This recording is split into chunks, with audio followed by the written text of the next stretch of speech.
Hey guys, and welcome to video 2 of Sen's complete guide to MMI interviews. In this video we're going to be talking about the structure of MMI interviews. Well, the point of it, I think, is to make it a very efficient way of interviewing lots more candidates.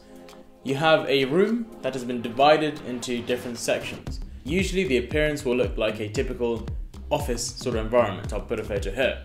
Within each cubicle you will have one interviewer and one interviewee at any point during the interview. Some medical schools might actually group interviewees together, so you have 2 interviewees per cubicle, but only one of them will be answering at each station. Some medical schools, before you enter this room full of cubicles, might take you to a separate room and give you a piece of writing to analyze. This may be an ethical scenario, it may be a news article, it may be a scientific article. You guys need to prepare your article reading / critical thinking skills so that if you are given an article, you can effectively go through it, identify the key problems, and also think of a few innovative suggestions that you can give to the interviewers to try and solve the problems that this article is talking about. Not only this, it'll be even better for you to have your own experiences that are relevant to the topics mentioned in the articles that you might want to mention to show the interviewers that you have experience and that you're using your own knowledge and applying it to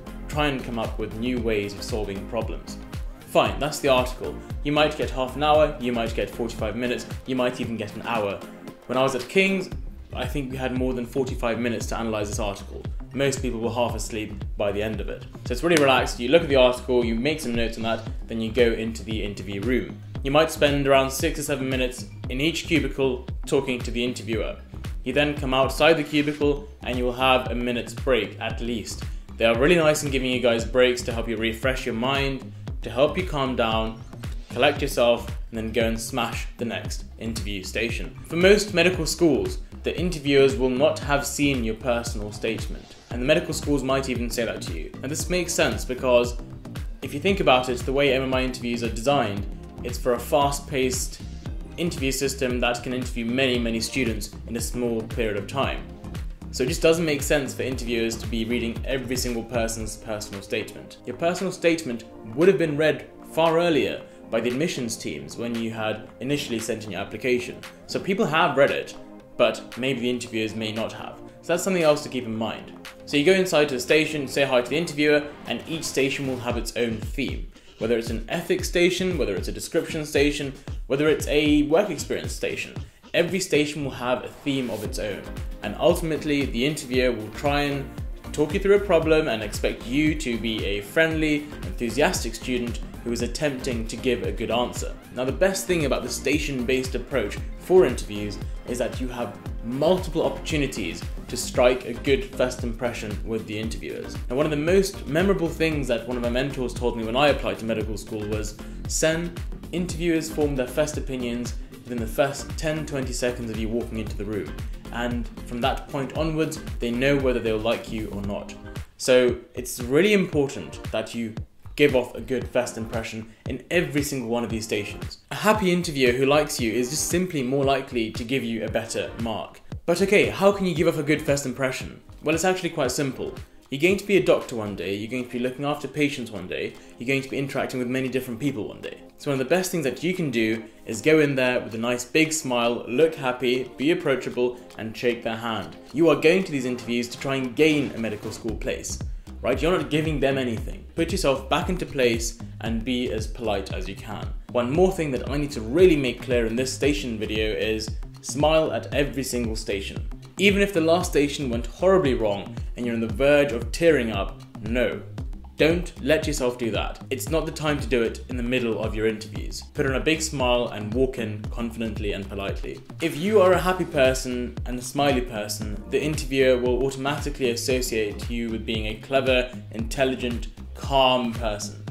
If you go in there in tears if you're upset, yes, we all do get upset. Yes, we all sometimes feel like, we've done really bad. But we just simply can't afford to show our emotions in that situation. Because if you are grumpy, if you are upset, that will automatically create a quite negative scenario in the next station. And that it just simply won't work out to benefit you. So even if it is difficult, just think about it like this. If I found it difficult, everyone else is finding it difficult. So there's no need to worry for me. I tried my best, I said all I needed to say, I used my experiences, put a big smile on, and off you go to the next station.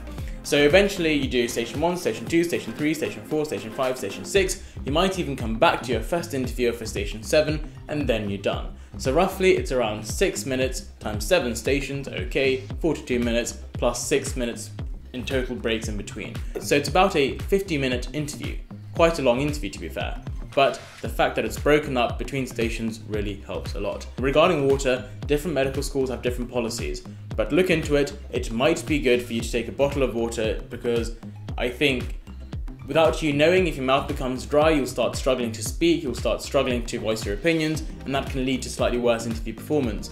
So there's nothing better than just sipping a bit of water to wet your mouth a bit, to feel hydrated, and to wake yourself up a bit. Anyway, hope this video about stations has been useful. The next video is going to be an ethics station video. We're going to go through maybe 2 or 3 ethical scenarios, making sure that we attend to all the different points that are involved in this situation. I'll try and teach you how to give a balanced opinion in these situations. If you haven't yet followed my Instagram, please do. It's at @SanthurumCath. And I just want to say thank you so much to White Coat Mentoring for making this video possible. They are a fantastic mock interview company, giving you mock interviews for your MMI interviews from people who've done so many interviews, and they're so experienced. Their website is in the description down below. Take care, and I'll see you soon. Bye bye.